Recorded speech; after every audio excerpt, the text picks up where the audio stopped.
कैनी केतना के पानी पानी के छौड़ी। होलिया में कैनी केतना के पानी पानी के छौड़ी। तू देखा के अपन पटन राजधानी के छौड़ी।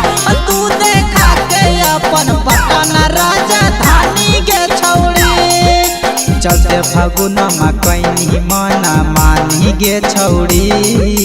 चलते फागुनमा कैनी मना मानी गे छौड़ी।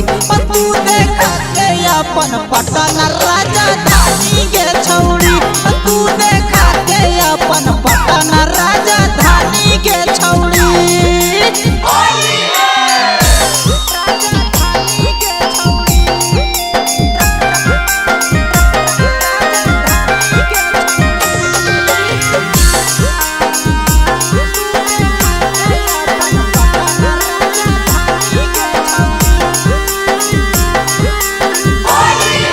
होलिया में बुढ़वा के कैनी बेमार गे। जानी गेलो छोड़ी पूरा बिहार गे। होलिया के नीचे हो त्रिभुज आकार गे। जो बन लगा है कुतुब मीनार गे।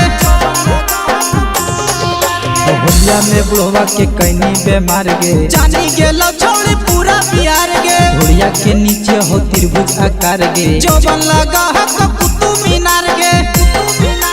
बनही तू अंबानी के नानी गे छौड़ी। बनही तू अंबानी के नानी गे छौड़ी। तू देखा के अपन पटन राजधानी के छौड़ी। तू देखा के अपन पटन राजधानी के छौड़ी।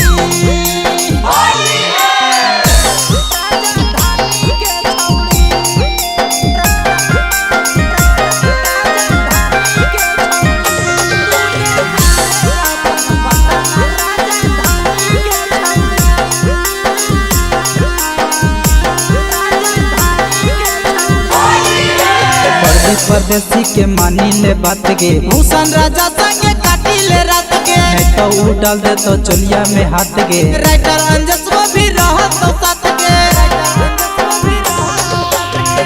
परदेसी के मानी ले बात गे। सौरव प्रधान संगे काटी ले रात के। नहीं तो उ डाल दे तो चलिया में हाथ गे। संतोष विवेक भी रह तो साथ के।